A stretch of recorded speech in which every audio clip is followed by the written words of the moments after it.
Welcome back to the channel, everyone. So today I'm doing a review of a trick-taking game called Cult. Now, this game is coming to Kickstarter in September, but I'm doing a review because the game is pretty much done. Yes, this is a prototype, but nothing really is going to change rules-wise from the game, except maybe some card quality and pictures on the cards. So I decided to do a review for this game. So let me show you how to play it. It's actually really simple, and then give you my final thoughts on it. Okay, so this is how a game of Cult is going to be set up. Now, at the start of your turn, everyone's going to have 8 cards in hand. Now, the person who leads the initiative is not going to be able to select the 6 cards that come out. So what's going to happen is, I'm playing as if it was a 4-player game. The person to the initiative's left is going to select one of these cards to get rid of. So let's just say after 3, those are going to be, and these are what we're going to be left with. So these are going to be end round scores.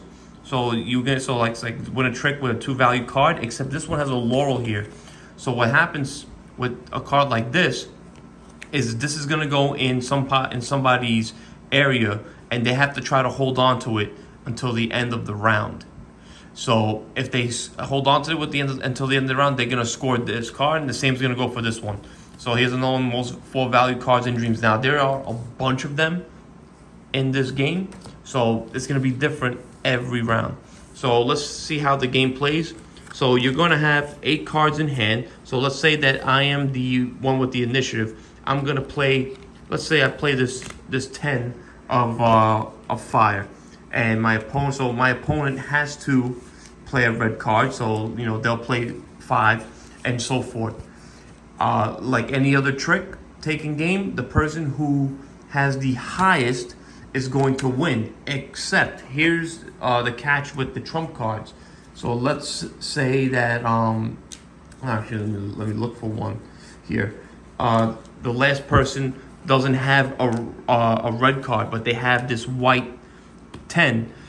So if you play a card that is different, of a different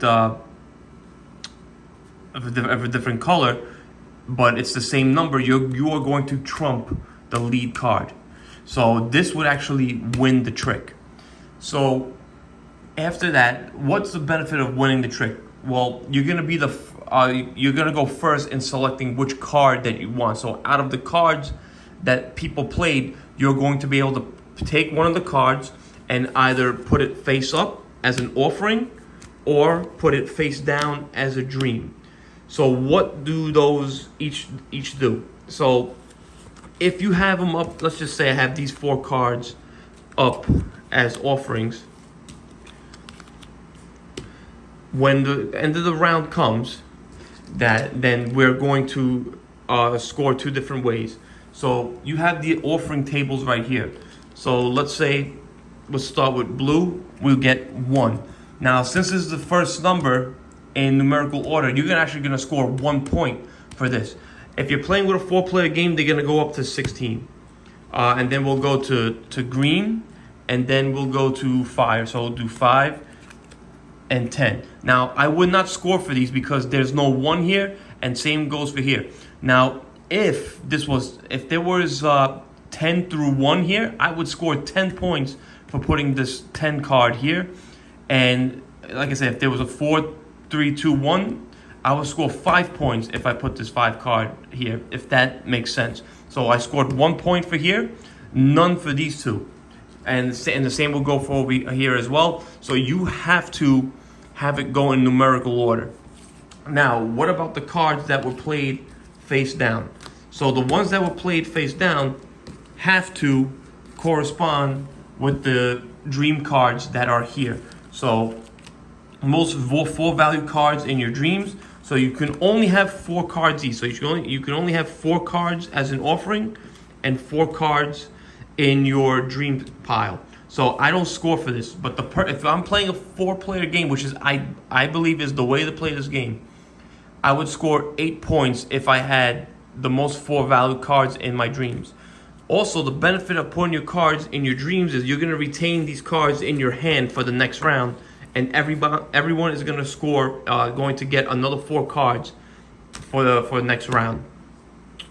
So that is pretty much the game. After 3 rounds, whoever has the most points is going to win. As you can see, it is a very simple game, but I'm gonna go over more about the strategies of this game in my final thoughts.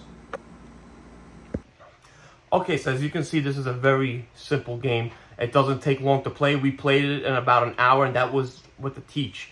And you could probably play it less than that.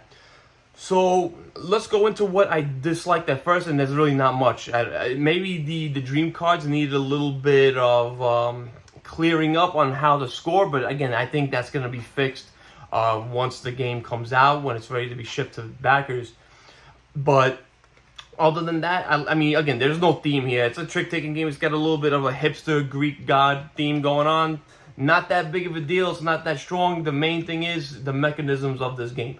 So I do like the whole numerical scoring.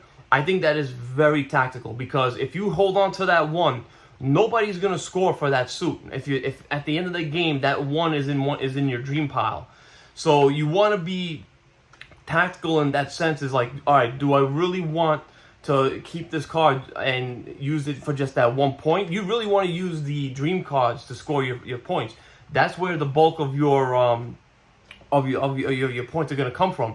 But if you're behind, you could tactically keep those cards and then use them and then put them in the temple area, and that's a big catch-up mechanism right there. So if you're behind in this game, you can rely on that temple area to score numerous points. But at the same time, you have to see what is available, and sometimes somebody holding on to that 1 card is crucial.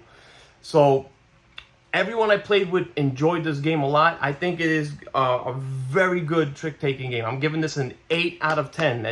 I like it a lot, and I think a lot of people are going to enjoy it too.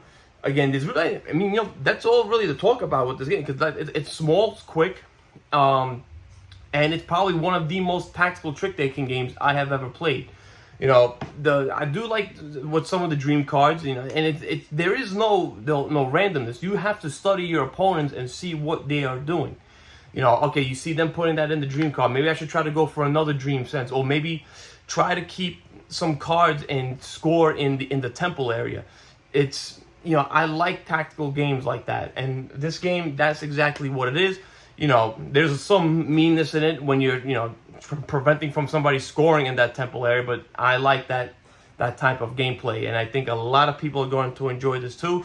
So I'm going to put the Kickstarter link in the comment section. So again, it should be on Kickstarter in around September, give or take, maybe before or later.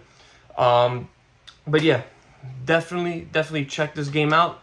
That is Cult by Longtail Games. That is the company that's coming. It's not going to look like this one in the final product. There's going to be a score pad and more other stuff, and the artwork is going to be complete. There were some cards in here that the artwork wasn't done yet, and they told me that they are fixing everything. So yeah, that's going to do it. Please like and subscribe. If you have any questions, leave them in the comment section. But that's it. Yeah, that is Cult by Longtail Games. Have a great one, guys.